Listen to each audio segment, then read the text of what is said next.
8 unit ruko di kawasan Kedebulu Blangara, Kecamatan Kuta Makmur, Kabupaten Aceh Utara terbakar pada Rabu 5 Juni 2024.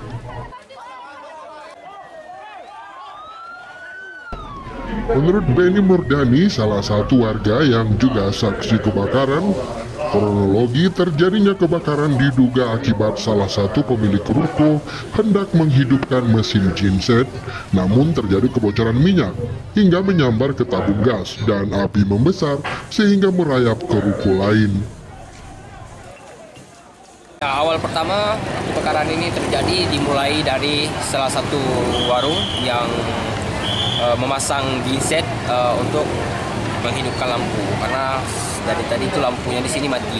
Kemudian karena ada kebocoran minyak tangki dari genset tersebut hingga menyambar ke tabung gas, hingga merayap ke kedai-kedai yang lain. Jadi ada sekitaran 8 ruko yang terbakar hari ini.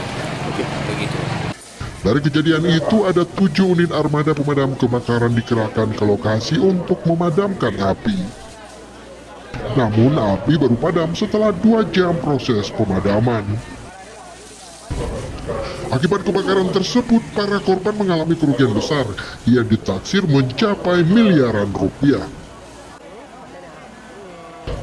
Bahkan warga sempat mendengar ledakan karena di antara 8 ruko yang terbakar, 2 diantaranya merupakan pangkalan gas LPG 3 kg.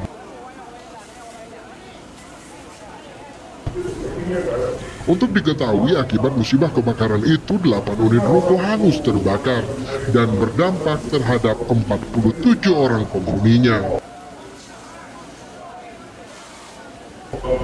Sejauh ini tidak ada korban jiwa dalam insiden itu. Dari Aceh Utara, Tim Liputan Aceh Video.